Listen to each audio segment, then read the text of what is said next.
C'est inhumain, utilisé largement par nous tous aujourd'hui.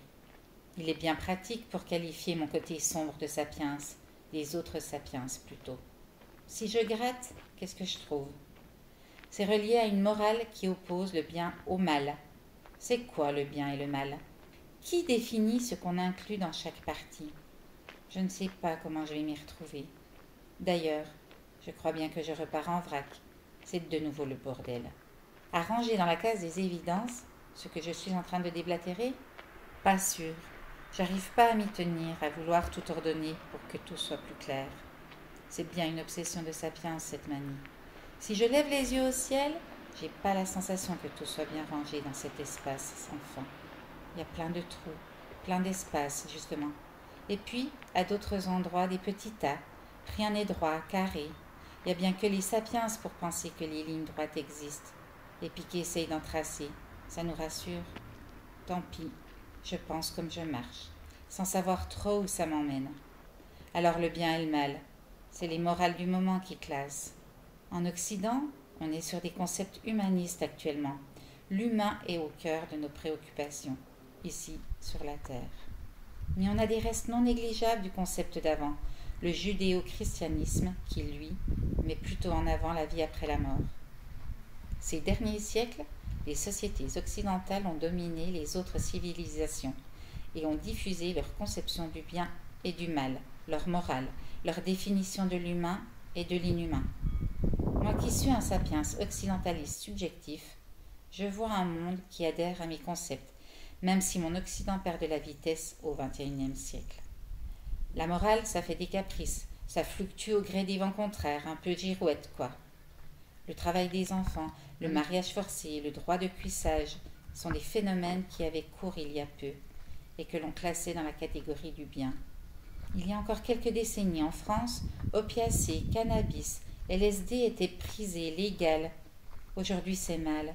L'alcool quant à lui n'a jamais subi ces interdictions, un reste de la spiritualité d'avant. Il changea l'eau en vin. Toujours en France, j'évoque souvent la France depuis un moment.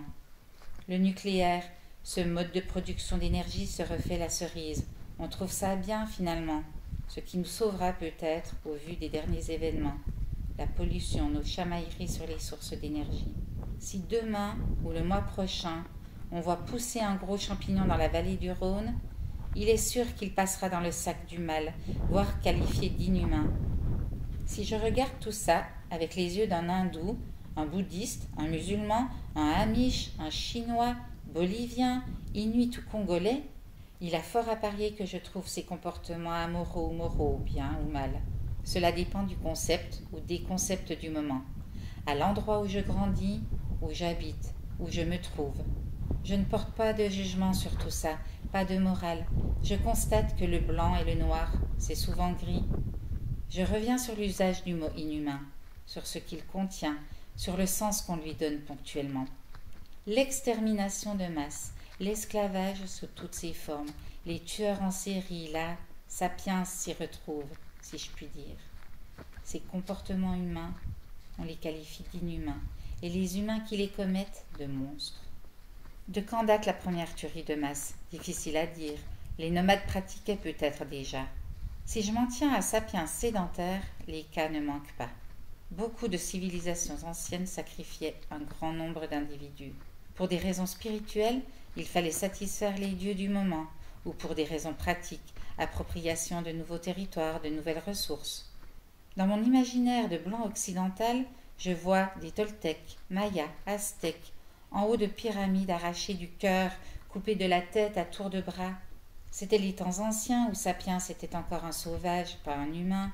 Je reviens en Europe, qui a organisé le commerce triangulaire, la traite, l'esclavage des sapiens dits noirs par des sapiens dits blancs.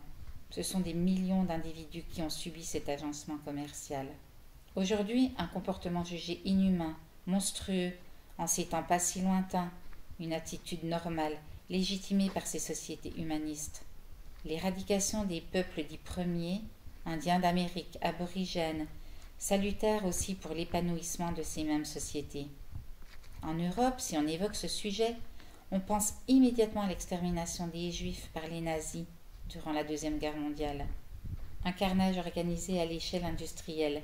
Les derniers témoins directs de la Shoah se font rares 80 ans plus tard. Le temps efface tout. Des monstres inhumains, les auteurs de ces crimes, en tête du classement leur mentor, Adolf Hitler. On s'appuie sur le ressort affectif, l'émotion. On a changé depuis. Plus jamais ça. Pas concluant si on regarde les agissements de Sapiens dans les Balkans, au Rwanda, en Tchétchénie. Ça s'est produit hier. De mon vivant, ces génocides tout neufs. Ces comportements mortifères semblent jalonner l'histoire de Sapiens. Le fait de persécuter les Juifs n'est pas une spécificité allemande. On peut citer les pogroms russes. La France n'est pas en reste non plus sur ce sujet. L'affaire Dreyfus en est le symbole. Les années précédant la Deuxième Guerre mondiale voient fleurir les partis populistes, nationalistes, fascistes, nazis, un peu partout, de l'Angleterre aux États-Unis, en passant par l'Italie, l'Espagne et bien d'autres. Alors pourquoi l'Allemagne a tiré le gros lot? Le bon endroit au bon moment, c'est un peu comme ça que je vois la chose. Un pays à genoux depuis la défaite subie lors de la Première Guerre mondiale, la colère face aux réparations exigées par les vainqueurs, la tentative démocratique des années 20 qui balbutie. Je ne connais pas la vie d'Hitler précisément. Je le vois comme la plupart des gens, un petit moustachu à mèche, excité. Ce type a eu des parents, peut-être des frères et sœurs, une famille, quoi. Il est allé à l'école, voulait soi-disant être peintre. Un type comme moi qui ne sort pas du lot. Il a été soldat durant la première boucherie. A-t-il tué des gens? A-t-il été courageux? Certainement pas plus, pas moins que les millions d'autres sapiens coincés dans cet enfer. Le traumatisme provoqué par cette guerre n'a pas dû aider à en faire un type équilibré. Il l'a eu mauvaise suite à la défaite, une haine tenace envers les élites décadentes de son pays, et les Juifs, responsables de cette dégénérescence selon lui. À cette époque, les sapiens de tous ces pays européens sont de farouches nationalistes pour la plupart. Les concepts de race sont répandus. D'autres se tournaient vers l'international communiste, un autre concept qui aurait pu gagner la partie en Allemagne à ce moment-là. Mais non, le hasard, les circonstances là aussi. Donc un type aigri, nationaliste, antisémite comme beaucoup de sapiens de cette période. C'est devenu une obsession cette quête de nouvelle puissance, de pureté du peuple allemand. Un excité farfelu qui déverse sa haine sur tout et n'importe quoi. Il a tenté un putsch au début des années 20 qui s'est terminé en fiasco avec la poignée d'énergumènes qui l'accompagnaient. Il devait y en avoir des dizaines, des types de son acabit qui voulaient tout casser, qui voulaient avoir raison. On l'oublie plus ou moins, mais la stabilité n'est pas au rendez-vous. C'est le temps des possibles, où les plus motivés et les plus chanceux peuvent tirer leur épingle du jeu. Tonton Adolphe revient sur le devant de la scène, hargneux comme jamais, désigne le vrai mal, la juiverie, trouve des alliés de circonstance. Hindenburg, le monarchiste, son mal à lui, le communisme. Sur la multitude d'options proposées, il faut bien qu'il y en ait une qui l'emporte. La justice, la raison n'ont pas grand-chose à voir là-dedans. La misère sociale et l'affect, les intérêts financiers et matériels de certains, oui. Le concept porté par Hitler et ses sbires était clair pour cette masse de sapiens allemands qui en bavent. Ces étrangers, ces juifs qui parasitent les bons, les vrais Allemands, on perce le plafond de verre, comme on dit. On est élu par le peuple, on devient légitime. On était peu nombreux, des marginaux, on est devenu puissant. On a accès aux moyens générés par un pays, industrie, agriculture, police, armée, pouvoir politique. Le travail est là, on reconstruit le pays. Devant Hitler, les autres pays hésitent. Les Allemands se sentent respectés, l'annexion de nouveaux territoires le prouve. Hitler devient le sauveur de l'Allemagne. La guerre est déclarée. On gagne les batailles, on balaye les pays voisins. Rien ne peut plus nous arriver. Le fantasme devient une réalité macabre. Il faut concrètement tuer des millions de gens. Ces inhumains, pas le choix pour faire naître le sapiens de demain, le pur, l'éternel. C'est une organisation administrative complexe qui voit le jour. Les machines à écrire s'activent dans les bureaux. On est loin des camps, on se voile la face. L'élimination des gens qui s'opposent au concept est systématique. C'est la guerre, la violence est là au quotidien. Sapiens est très plastique en toutes circonstances. J'arrive aux gens qui tuent. Ce sont principalement les soldats qui ont l'habitude d'obéir aux ordres, encore plus en temps de guerre. S'ils refusent, l'exécution ou le front de l'Est. L'alcool, les drogues aident à passer à l'acte ou à ne pas devenir fou après l'acte. On a droit de vie et de mort, une drogue encore plus puissante. La répétition amène à l'habitude, même pour ça. Les officiers, les cadres politiques sont souvent des gens acquis à la cause, motivés. Pour eux, la défense du concept est prioritaire, les tracas individuels sont secondaires. On broie du sous-humain pour le bien du groupe élu. Ici, la soi-disant race aryenne. Plus pragmatique, la vie est bien meilleure pour cette caste.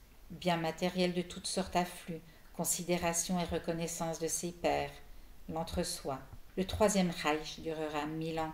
On va vivre heureux. Les organisations nazies, les milices présentes dans de nombreux pays, des États, ont participé activement à ce massacre. Et les responsables, les décideurs, Hitler et sa clique, des sapiens aussi, motivés par le pouvoir, l'avidité, le patriotisme, revanchards, des opportunistes qui surfent sur la bonne vague, des convaincus de la cause, des criminels en tout genre, quelques psychopathes, des humains avec toutes leurs faiblesses, leurs doutes, leurs peurs et leur férocité. Hitler s'est senti autorisé. S'il n'était pas complètement barré, il l'est devenu. Pas assez solide pour endosser la tunique d'un dieu, le sapiens. Ça ne peut qu'aboutir au drame. Hitler, un arriviste qui voulait exister, être important, un type sincère qui croyait à ce qu'il faisait, du coup charismatique, convaincant, qui se voyait dans le camp du bien, qui voulait à tout prix le bonheur de ce sapiens faible et médiocre. Lui savait et construirait le paradis sur terre, le paradis d'Hitler. On a un nom pour ces sapiens, fanatiques. Il y en a plein les rues aujourd'hui qui attendent leur tour, qui ne le savent même pas, c'est là, en suspens. Moi, je les vois, je suis pas comme eux, je suis pas un monstre, je suis un vrai humain, c'est pas moi ça. Je suis quelqu'un de bien, je suis un sapiens qui marche. Et les égarés, les tueurs en série, eux aussi des monstres sadiques et inhumains, psychose, troubles mentaux, traumatismes subis pendant leur enfance, folie destructrice. Ils sont humains eux aussi, font partie de la grande smala depuis toujours. Un jour fou, le lendemain soigné, peut-être guéri. Et si moi aussi je partais en vrille à chercher la réponse, un coup à désespérer, à ne plus supporter cette peur du vide. Et les autres qui m'aident pas, ils sont contre moi, je les hais ces humains. On a tous en nous cette fureur possible. Tout ce qui me passe dans la tête passe dans la tête de tous les autres sapiens.